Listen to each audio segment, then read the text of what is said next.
Pardon me, but it appears my car is experiencing some issues. We advise you to settle your remaining balance promptly. Failure to do so will result in your card remaining inactive. What? The customer service representative from the card company did mention an outstanding balance. It seems the payment from my usual credit card hasn't been processed yet. But why? Should have a significant amount saved in the account designated for automatic payments. However, upon checking my bank balance, it shows $0. The only other individual with access to withdraw funds from it would be my husband. With a sense of urgency, I reached for my mobile phone and swiftly reported to the police. I'm Garnett Felton, 30 years old, and I operate as a freelance web designer, setting my own tempo. Thanks to the flexibility of my job, I frequently meet clients face-to-face despite the option of virtual meetings. Though virtual interactions are feasible, I find that direct communication better conveys my concepts. As deadlines loom, I immerse myself in work, sacrificing sleep for productivity. My ability to sustain this pace is largely due to the unwavering support of my husband Thomas, whom I married just a year ago. A couple of years ago, when I was tasked with a project at a company, he was the liaison I dealt with. We dated for a year and a half before tying the knot. Following our wedding, he relocated to my apartment.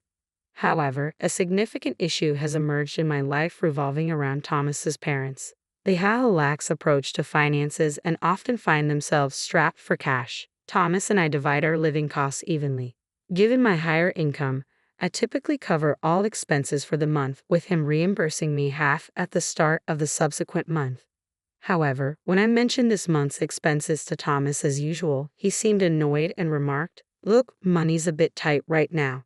Can I settle my share of the living expenses after my next paycheck?" What do you mean by tight? I'm only asking for half of the living expenses." "Yeah, I get that, but I'm completely strapped until my next payday." "What do you mean? It's only been 10 days since you got paid." His evasiveness and reluctance to clarify started to irk me. His deliberate ambiguity prompted me to delve deeper. "Hey, can you please explain why you can't pay properly? And what's this about assisting your parents?" "Well, you see, is there something you're suspicious about?" "No, not at all. I simply assisted my mom and dad." "Assisted?" "Yeah, they mentioned they were facing some difficulties, so I sent them some money." Thomas's parents were supposed to be financially stable. My father-in-law held a full-time job, while my mother-in-law worked part-time. So, why did they suddenly require financial assistance? This question had been nagging at me, and I couldn't shake it. Why do your parents need financial support if they're both employed? This hasn't been necessary in the past. I've been assisting them for a while now. They recently requested an increase in the amount, starting this month. You didn't actually agree to increase the amount, did you? Yes, I did. Though the issue of helping one's parents in need is understandable, I couldn't help but feel unsettled by this revelation. "All right, just ensure you settle your share when you receive your paycheck at the end of the month." Agreed. My husband has a stubborn streak that's hard to break once he's made up his mind. While I adore him, his trait does lead to some challenges. I knew trying to reason further wouldn't sway him, and apologies weren't exactly his forte. So, I opted to refrain from pushing the issue and waited patiently till the next payday. Since that incident, he's been consistently finding excuses to avoid contributing to our household expenses. And when he does chip in, it's only a fraction of what's needed. It's been nearly 6 months of him refusing to pull his weight. While we're technically still married, my patience is wearing thin. Not only am I covering all the bills, but I'm also responsible for all the household chores. Reflecting on this situation left me feeling foolish and overwhelmed with a sense of emptiness.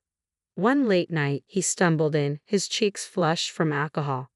Unable to contain my frustration, I raised my voice. "Why did you call if you were going to be out drinking? I made dinner and waited for you." Sorry. A colleague unexpectedly invited me out. "But couldn't you have sent a message? I asked you before to keep me informed. It's not fair to leave me hanging." "Don't start yelling the moment I walk in. It's not welcoming." "What do you mean? Why am I the one being blamed?" He shot me a look of disdain, as if I were in the wrong. His attitude infuriated me, and I confronted him. "How can you afford to go drinking when you can't even contribute to our bills?" "I can enjoy a drink occasionally. I'm exhausted from working every day." "So am I. I handle all the household chores." If you can't contribute anymore, can't we stop sending money to your parents? What? Why? That's my family's business. It's not your concern. And what about us, Thomas? Aren't we family too? What am I to you, living here with you after we got married? This is so irritating. What does it matter? You earn more than I do anyway. Why does he feel so entitled? The only reason Thomas can live comfortably is because I'm shouldering all the expenses. Would a simple thank you or sorry for the inconvenience be too much to ask? I was left speechless by his irrational arguments. I couldn't fathom his arrogance. Given our escalating tempers, I realized a rational conversation was unlikely and suggested, let's revisit this tomorrow. The following day, while preparing dinner and awaiting his return, I heard the front door creak open. Welcome home, I called out, but received no response. Then the living room door swung open, and in walked my husband with his parents. Mom, Dad, what brings you here? With a smug grin, my husband interjected, my parents have something they want to discuss with you. To discuss with me? Come on, Mom and Dad, let's get to the point. Prompted by my husband, my father-in-law began to look apologetic. Apologies for the sudden visit. We've come to talk about the financial support Thomas has been providing us. What's this about? Oh, Ernest, could you please ease up on Thomas? Surprised, I blurted out, what? I was completely bewildered. Then my mother-in-law, who had remained silent, spoke up. Garnett, Thomas has been sending us money each month, thinking of our well-being. It's unfair for you to accuse him. What are you saying? Accusations. All I'm asking for is our living expenses to be managed properly. Listen, Garnett, I hate to bring this up, but we're practically family, aren't we? If your own family were struggling, wouldn't you lend a hand? What? That's what anyone would expect, right? Your father-in-law and I have been experiencing financial strain lately, so we rely on Thomas to continue supporting us. Therefore, you should handle all the living expenses for both of you. It seemed they assumed it was only natural for me to shoulder all the costs. Unable to tolerate it any longer, I lashed out. Enough is enough. What do you think I've been doing?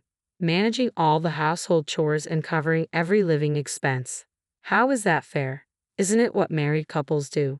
Support each other, right? Or are you just that selfish? Upon hearing his mother's taunt, my husband, sitting beside me, couldn't suppress a chuckle.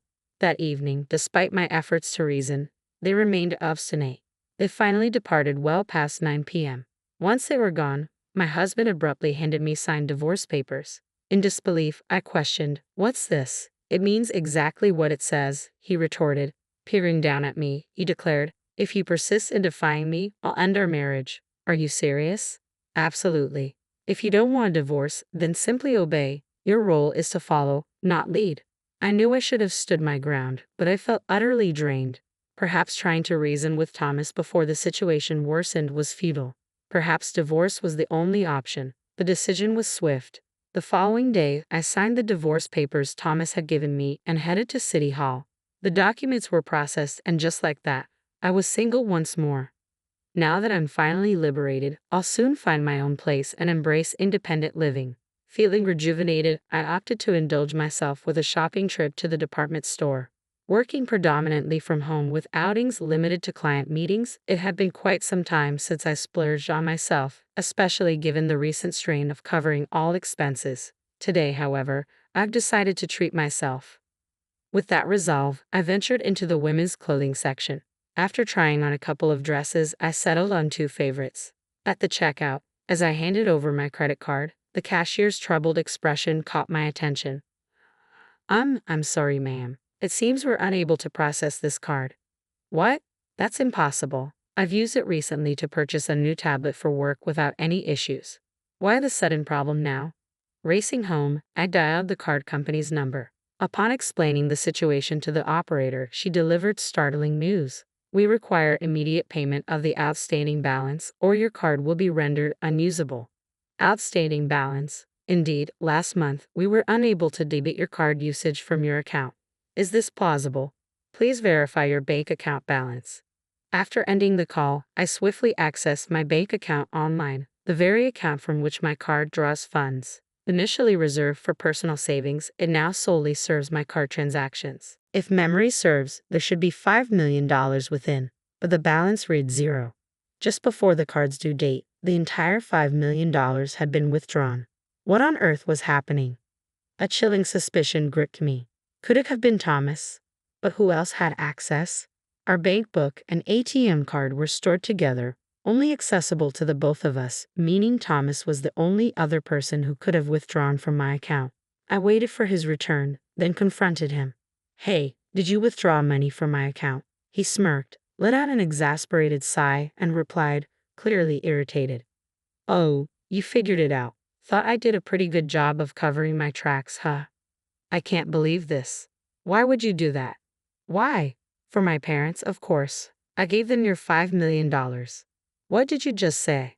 Just as I said, they needed financial support. Fortunately, I have the means to provide it. Speechless, he began to explain, his tone tinged with pride. It appeared his parents had developed an obsession with online shopping. They were purchasing items they fancied, far exceeding their income. Initially, they turned to Thomas for assistance.